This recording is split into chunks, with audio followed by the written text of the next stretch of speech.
Bom dia, meus amigos. Que bom que estamos aqui mais uma vez. Que bom que chegou mais uma sexta-feira, final de semana se aproximando. Senhor Jesus, nós nos encontramos aqui reunidos em Teu nome para mais um Evangelho segundo o Espiritismo. Que possamos usufruir deste momento tão especial e que as vibrações de paz nos envolvam. Meus amigos, a mensagem de hoje do livro Otimismo Todo Dia de Lorival Lopes é a de número 89, que diz o seguinte: dentro de você estão capacidades, qualidades e sentimentos em maior número do que possa imaginar, mais frequentemente enfraquecidos por falta de uso. Quando tocar nessas forças internas, exercitá-las e amá-las, elas se agitarão, se levantarão e farão de você uma nova pessoa. Descobrirá em você os remédios para todos os males e os recursos para todos os problemas. Descubra-se. A paz que você reclama, o amor que você quer, o ânimo de que necessita, já estão em seu interior, prontos para agir, esperando apenas a sua contribuição, ação, otimismo e fé. Haja positivamente. Somente os bons pensamentos põem em ação as forças positivas. Meus amigos, o capítulo de hoje do Evangelho segundo o Espiritismo é o 10º. Bem-aventurados que são misericordiosos. O item é o 11. Não julguem para não serem julgados. Aquele que estiver sem pecado, atire a primeira pedra.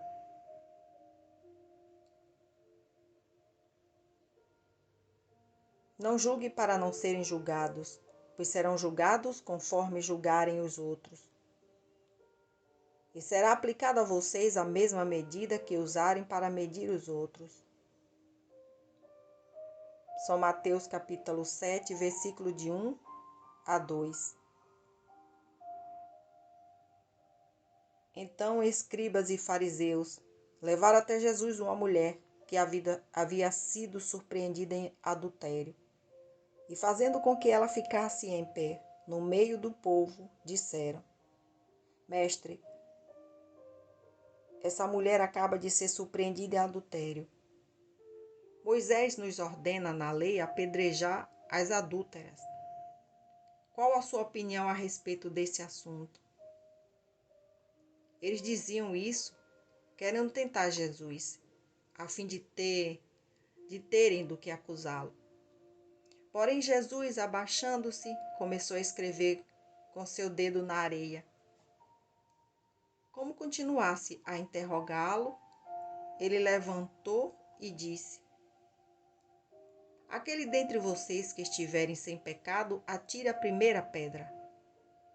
Após isso, abaixou-se novamente e continuou a escrever na areia. Mas eles, tendo ouvido Jesus falar assim, reuniram-se um após o outro, saíram em primeiro lugar os mais velhos, porque possuíam mais pecados. Após todos se retirarem, Jesus ficou sozinho com a mulher no meio da praça.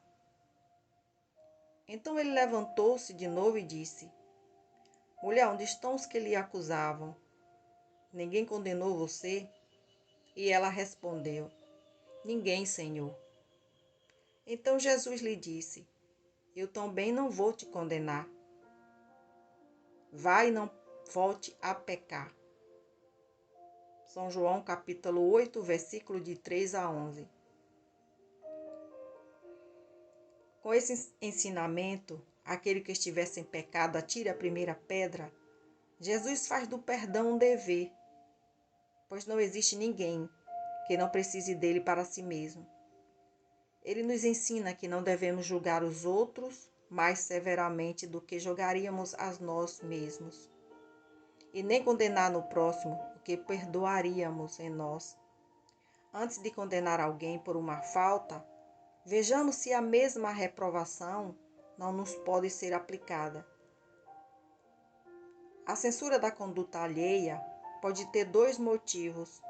O primeiro é reprimir o mal e o segundo é desacreditar a pessoa cujos atos estamos criticando. No segundo caso, nunca encontraremos desculpas, pois a crítica tem origem na maledicência e na maldade. Reprimir o mal é louvável e constitui, em alguns casos, até mesmo um dever, principalmente se dessa repressão resultar um bem. Sem esse procedimento, o mal nunca seria combatido na sociedade. Se o homem deve ajudar sempre no progresso de seus semelhantes. Este princípio, não julgue para não serem julgados, não deve ser aplicado no sentido absoluto, porque a letra mata e o espírito vivifica, ou seja, o que estiver escrito não terá valor nenhum se o sentimento não for seguido. Não é possível que Jesus tenha proibido a censura do mal, pois em todas as oportunidades ele os combateu de maneira enérgica. Ensinou que a autoridade para censurar está na razão direta da autoridade moral daqueles que censura. Se nos sentimos culpados por aquilo que condenamos nos outros, não temos o direito de ter autoridade para censurar. E ainda mais, estaríamos condenando alguém de forma injusta. Em nosso íntimo, não conseguimos obedecer a alguém que, mesmo tendo poder, não respeite as leis e os princípios da autoridade que está querendo aplicar. Não existe autoridade mais legítima aos olhos de Deus do que aquela que se apoia no exemplo dado pelo homem de bem. Isto é o que fica ressaltado de forma bem clara nos ensinamentos de Jesus. Que assim seja.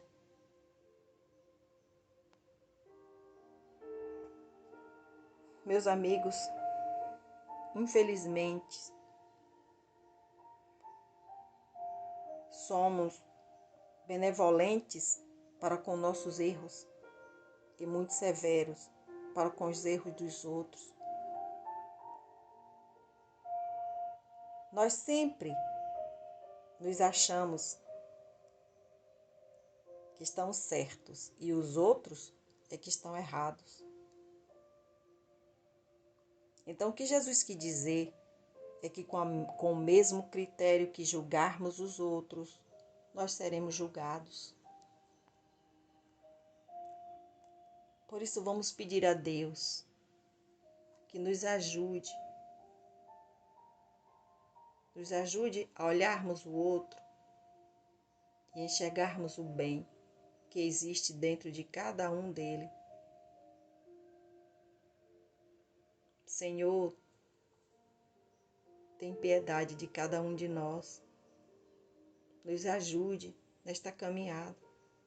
Sei que não nos abandona, estás sempre conosco. Nós somos tão frágeis, tão pecadores, que nem sempre conseguimos ouvi-lo.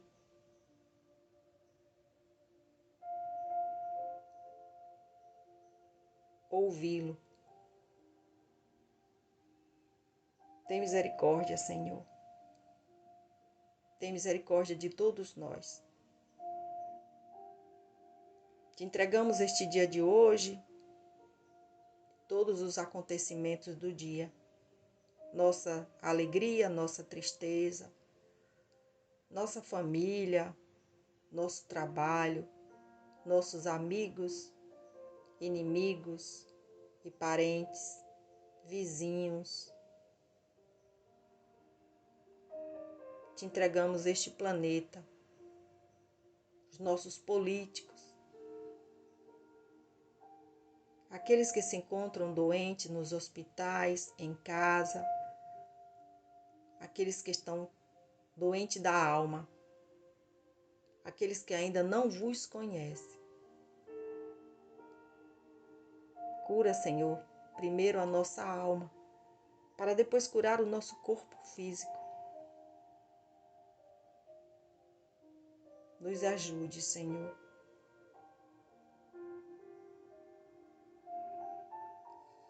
Que assim seja. Meus amigos, a reflexão final de hoje, o tema é lágrimas, palavras da alma. Muitas vezes na vida vivenciamos situações em que a emoção é tamanha que nos faltam palavras para expressar nossos sentimentos. Podemos considerar as lágrimas como as palavras de nossa alma. As lágrimas, na maioria das situações, escorrem de nossos olhos sem que tenhamos controle sobre elas. Em alguns momentos, elas contam histórias de dores, mas também tem na sua essência algo de belo. Quando elevamos o pensamento, sintonizando com a espiritualidade maior, seja com nosso anjo protetor, com o amado amigo Jesus ou com Deus, sentimos os olhos marejados. Observando a natureza, temos a oportunidade de presenciar alguns espetáculos que ela nos oferece. Emocionamos, percebendo a grandeza e a perfeição divina na presença de um pôr do sol, de uma queda d'água ou de um arco-íris. Diante do nascimento de uma criança, somente as lágrimas são capazes de traduzir e qualificar a magnitude desse instante divino. Quando estamos sensíveis, por vezes carentes de alguma manifestação de afeto, um simples aperto de mão ou um afago carregado de amor, é suficiente para provocar nossas lágrimas. Quando deixamos que o som de uma música elevada alcance nosso coração, somos capazes de chorar de emoção, pois sentimos a alma tocada e acariciada por aquela doce e vibrante melodia. Tanto a dor emocional quanto a dor física nos chegam sem pedir licença, ocupando espaço considerável em nossa alma e em nosso corpo. Lágrimas são derramadas pela dor da partida de um ente querido, pela dor da ausência e da saudade, pela dor do erro cometido e do arrependimento. Ao constatarmos a dor do próximo, lágrimas jorram de nossos olhos. Deparamos-nos com tantas carências, tantas necessidades não atendidas, enfermidades, privações e abandono. Eu desejo a todos um bom dia e que Jesus nos abençoe.